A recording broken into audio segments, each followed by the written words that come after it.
All right, welcome. It's good to see you guys. Jerry's good to be here. Try to get this other stream going. There we go. All right, listen, I want to thank you guys for being here and welcome to another exciting episode of Technology Tuesday.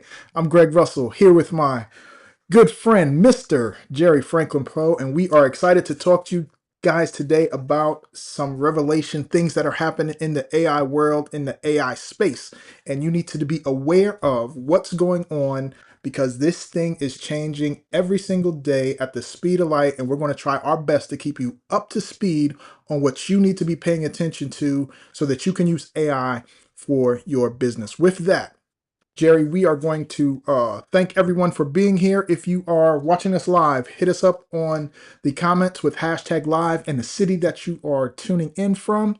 And if you are catching us on the replay, same thing, hashtag replay, and let us know where you're coming in from. And if you have any questions, go ahead and enter it in the comments and we will be sure to reply. With that, we are going to get started right now.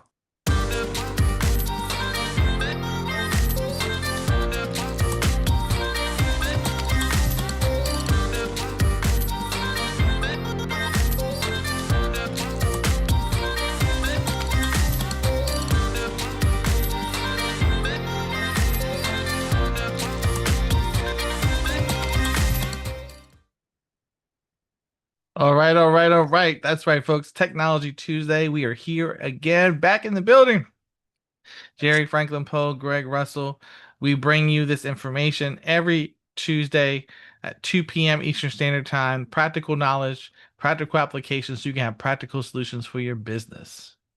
Yes, sir. Yes, sir. All right, man. So let me make this clear. From the very beginning, we are going to talk about Grok Bot today. What it is, why it's important. And Grok Bot is not just another AI. This thing gets its own computer. It can log into your business tools like your email, like your social media accounts, and work while you sleep. It can remember how you like things done, and it can coordinate all other bots like a team. And this is what we get so excited about this particular AI today. And this is exactly why people are paying attention because of these things. And it's exactly why I think most businesses should slow down, hold on, and take a look at what's really going on behind the scenes. So today we are separating what's generally game changing from what's still early beta risk. So we're going to talk about Grok Bot. And so, Jerry, before we dive in, tell me your thoughts about this new technology. When I say new, like this thing is less than, at this particular time, it's less than 16 or 20 days old, right? We're right in, it's not 30 days old yet. Let me be clear. Grok is been around for a little bit, but this new tool, Grokbot, has not. So before we dive into the goods, I want to ask you your opinion on what you think about this new tool that's being put out. Well, I mean, I look at it the same way as anything that comes out, the fresh, the new. Um, I'm always more cautious, Greg. You know me. I'm gonna let everybody else go first. Yeah, man. Yeah, because I don't want to be the one that has to deal with all the glitches and all like the issues. Anything, even going way back to like the days of Microsoft, I wouldn't be the one to jump off and get the new version of the software because I know they're still tweaking things. Like they're always the first version, or once if they're still in beta or when they come out of beta, it's something there that they still have to work on. So I usually just wait a little bit, but I think, for those who are early adopters and for those who want to be lead in the forefront, when it comes to productivity, getting things done a little bit faster, is definitely something to investigate. Yeah, man. I think it's interesting because a lot of times things sometimes get hyped up. Like a few months ago, OpenClaw was one of the ones that was really getting hyped up by a lot of influencers and so-called AI experts. But they shift very fast to the next hottest thing because in this world of content creation, you got to, create the content that people are looking for, interested in, and trying to learn about. So sometimes they are creating content just to stay ahead of, the excitement curve. And so I think that this particular tool is exciting because of some of the feature sets that it has.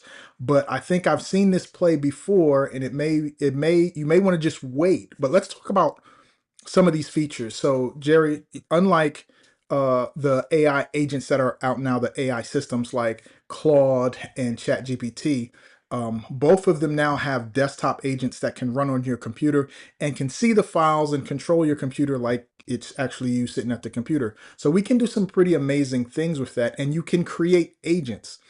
Where this one differs, Jerry, is that it will allow you to create one agent that will communicate and work with the other agents. So you create one main agent, one chief of staff, or whatever you want to call the main guy or gal who's the is the main one, and then they will coordinate with the other agents.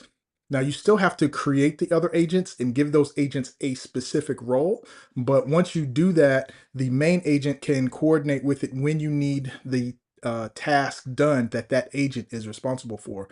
So the thing that makes this really, really impressive is how easy it is to create and give these agents a role, as well as assign tools to these agents. So one of the things that I've learned when it comes to this AI, sometimes connecting your different stuff, like your Google account, like your access to your website. You know, you have API access and MPC access, and those things are a little bit technical, and sometimes it can be challenging to get the stuff connected. Where this particular tool shines is its ability to connect super easily to your different tools.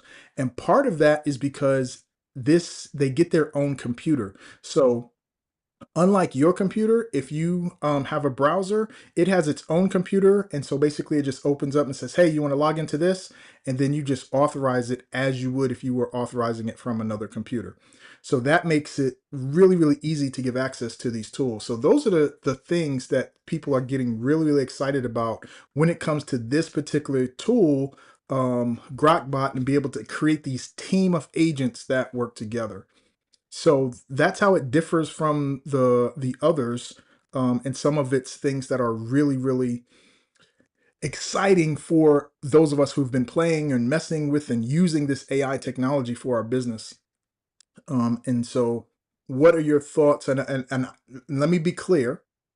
I do not have Grok Bot as of yet. I'm not using it. I'm just talking about it from what I've seen others in my research about it, and I dug kind of deep.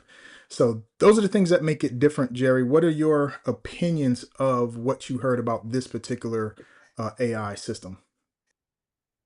I mean, what you've shared, I heard got similar information or seen similar information. The fact that it's able to access and log in and use just, I mean, it's almost becoming and I was going to say automated virtual assistant. Like I'm not sure that'd be like because we have virtual assistants people operate with overseas and other countries that can do stuff while they're sleeping. But now it's not really even a person; it's more like a human being that's going to be doing it. I mean, not, excuse me, I think I said that wrong. It's not a human being. It's really just the technology, a robot or bot, right? Just doing it for you. Yep, they call it a. Some people are calling it an AI employee. So now that we covered a little bit about what it does, I'm going to talk about the pricing, and I want to get something, be very clear. When this first came out just a couple weeks ago, the pricing was like 200. You could only get started, Jerry, for $200 a month or $300 a month, right? And of the last few days, they have dropped the pricing, but that was the pricing when it first came out. And I also want to be clear about where to get it. So if this is something you want to try, if this is something you want to use, I want to be very clear about where to get it. So let me share with you where to get it. All right, I'm gonna share the screen. Give me 1 second to get it up, and we should be here. Let me know if you see the screen. Yep, I see it. Okay? Okay, cool. So the place you can get it is cursor.com. So Cursor is a AI controller for your computer where you can and download it and install it. And in their pricing, if you go to Cursor, you will see they have this individual for $20 a month. You cannot get Grokbot for $20 a month. This is their pro plan, and I don't know if you can see this right here, but this is a toggle that you can toggle to the Pro Plus. And the Pro Plus now, right, is at $60 a month from Cursor. This is the cheapest price that you're going to be able to get it for. And at the time of this broadcast, this is what has just dropped from $200, right? So it's $140 less than it was just 10 or so days ago. So the price has dramatically dropped because they are looking to get more people to try it out. Remember, this is still in beta. So the Grokbot, if it doesn't say Grokbot Access, you don't get it, right? So you can get it through Cursor at $60 a month for the Pro Plus or the Ultra for $200 a month. Now, just a few days ago, this Pro plan did not exist, and your only way to get it was to spend the $200 a month. They now have come out with this Pro Plus, which gives you, 3x the usage, and the Ultra gives you 20x the usage. So you don't get as much usage for this $60, but you can get started for it for less than $200, which for a lot of people who were looking at it, that may be interesting. And this is from Cursor, okay? If you go directly to Grok and you try to get it from Grok, and you go to their pricing page, you will see that you can get what's called Super Grok, but Super Grok does not include Grokbot. So if you get it directly from them, the cheapest price you can get it directly from Grok is at $100 a month, right? So I just wanted you to be clear. These others do not have it. So your cheapest price that you can start is the cheapest price you can start is through Cursor at 60, and directly through Grok is 100, and then they have their super heavy user at 300. So that's the pricing. I wanted you guys to be clear on that before we move on. So any questions about that, about the pricing before we move forward? I think you're good, man. Pretty clear. Cool. So, Jerry, this is what I think. I think this is a great tool, and I love the concept. I love the concept of being able to have these agents and just have a specific chat with that one agent, and even be able to go into the different agents and see the conversation if needed, or directly communicate with another bot. The concept is great. The ability that it has to get its own computer, the concept is great, but the reality, not so much, depending on what you want it to do. So check this out. If, for example, you log into your bot logs into, let's say, LinkedIn, LinkedIn is going to check the IP address and location of your last LinkedIn. It's going to see it's different, and then it's going to do the security thing. Now you can do the security thing right there, but you're still at risk because now this AI bot is logging in from this different location.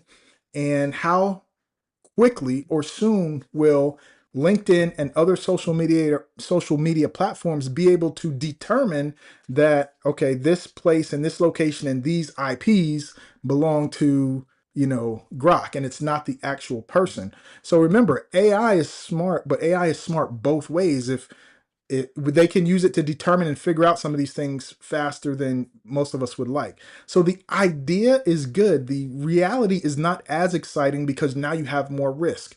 Now, not all social media platforms have, that type of security, but for the main ones like LinkedIn and Facebook, they do. They really don't want automated systems using their platform. They want real people because they want to show their ads to real people. That's where the revenue is. So when it comes to automating, they don't really want that. And they're trying to prevent that because they want to get good results for their advertisers. And that just makes sense if I'm on their side thinking about where my money comes from.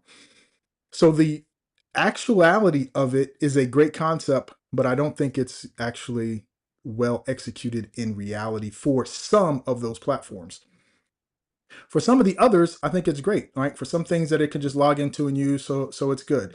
But Jerry, here's the big one. Here's the thing that I think for me, that my experience and expertise plays an important role. I've seen this play out before.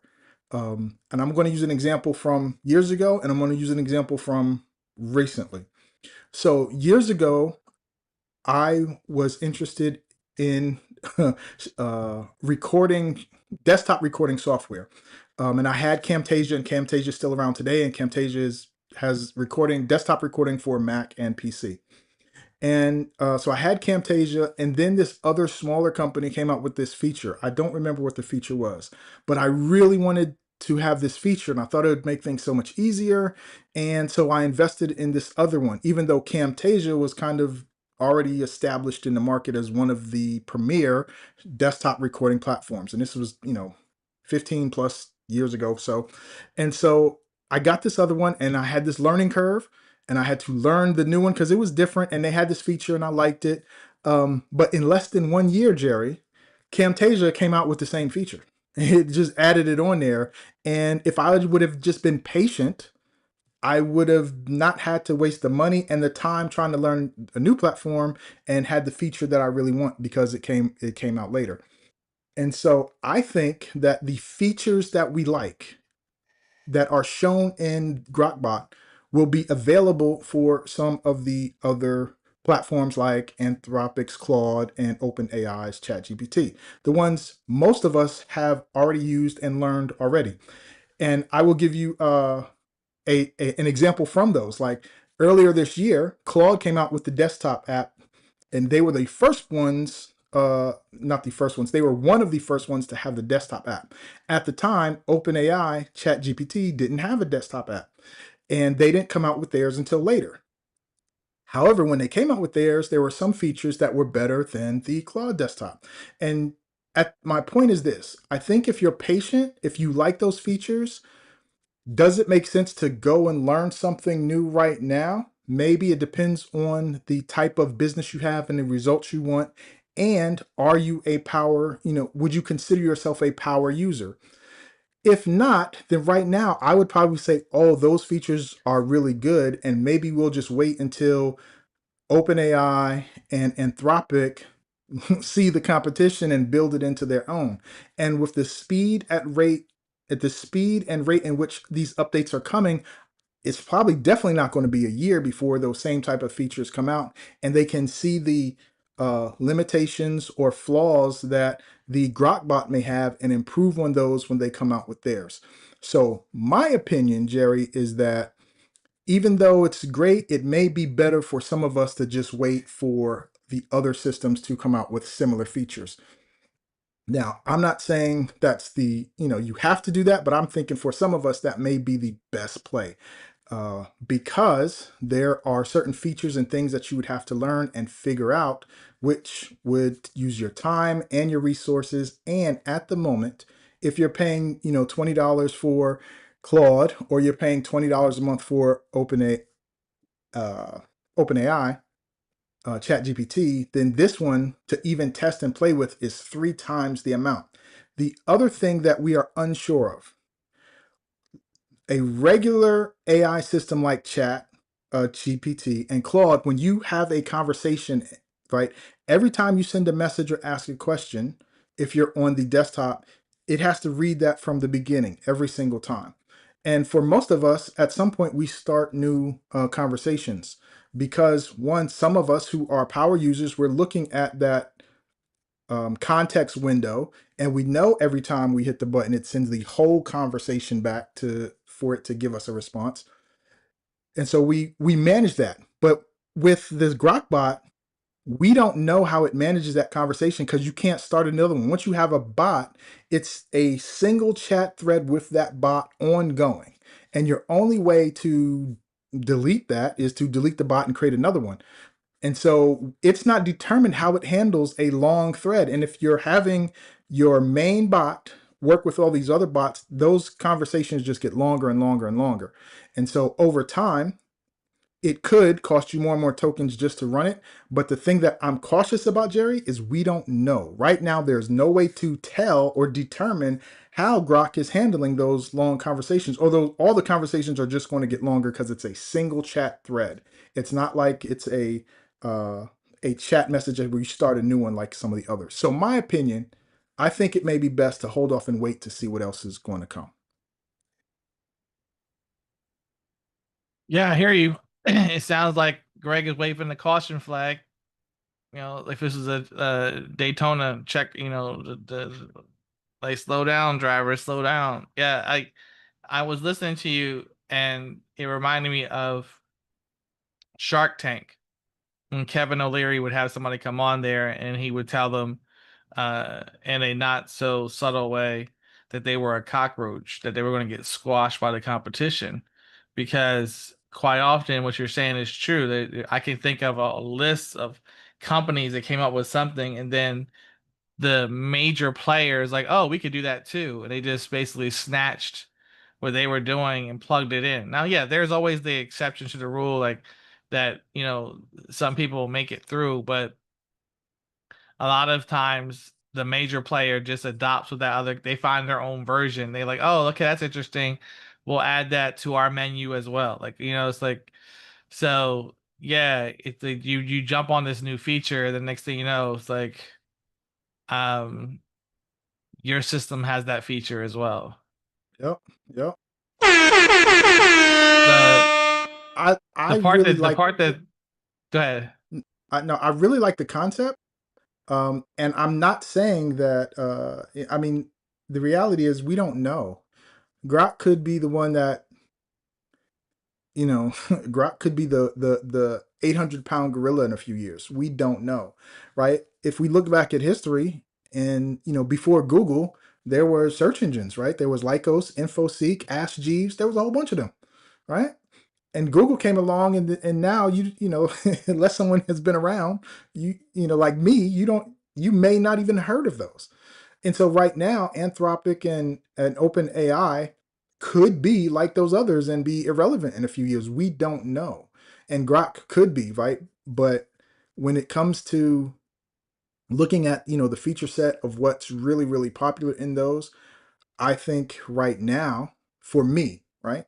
And for my followers and for the people who I advise, I would be like, hey, instead of learning that new system right now, if you already are using and have things set up in your other programs, just wait. Most likely those features will come, or some of them will come, or even better.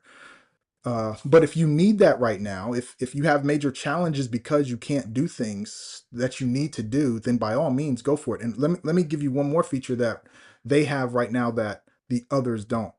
If you have multiple Google Workspace accounts, let's say you have multiple businesses, or you are managing businesses for clients and you're an admin on their system, with Claude and Open AI's Chat GPT in their agents in their AI system, you can only connect one right now. It's a major challenge for you to connect more than one. And for most people who only have one, they never even thought about connecting more than one. But the Grok bots can connect multiple Google Workspace accounts, which at the moment gives them advantage. But again, competition, these AI companies are competing. They're trying to become profitable. They're building these data centers. They're spending this money. You know, they will fight to be competitive. And I think that, you know, if you stay with the one you have, most likely those features will come. That's just from my experience. And I think they're really, really good features that I can't wait to see what the others come up with now that Grokbot has dropped. Yeah, like I think what the point that you're making is that if the feature is worthy, they'll add it. Yep. If the feature is not coming, because we all know that there are some companies that came out with a new feature, and then eventually is like that feature wasn't as great as people thought it was going to be, and then that thing went away. But yeah, if the feature has potential, they're like, oh, there's something here, then they're going to try to bring it into the system. I mean, you're very few, like what you were talking about with Google versus InfoSeek and Lycos, and, even Yahoo. We think about it. Um, they not only did they come out with another way, but a better approach to it. Like it was, we weren't like the way that Google started to index things was not the same. It was like, oh, we could do it in a much different way, and people were like, oh, this is much easier. But in many cases, you know, if the other company saw what they were doing and they could get and change faster, the question is, do they want to change? So sometimes these ideas come like you were talking about with Camtasia. It's like, oh yeah, okay, great. That's a feature that seems to have some traction. We should just go ahead and we could just push one, move some code over here, move some code over there. Now we got it in our system. Yep. Yep. Yeah. Hey, I want to thank you guys who are dropping the comments. I appreciate all the comments. Even if you think AI is going to kill us all, appreciate that. Yeah, man. Listen, I think it's a great time to be learning and figuring out different ways to do things in your business. And this AI is not going anywhere anytime soon. And I think that the more we learn and the more we share will benefit us in the long run. So with that, I want to thank you guys so much for tuning in and thank you guys for your comments. And make sure you tune in every Tuesday, 2 p.m. Eastern Standard Time for Technology Tuesday. And if you'd like to get more information and hang out with me and Jerry, join the group. You can get information at technologytuesday.com. And with that, we will see you guys again next week. Thank you so much. Take care.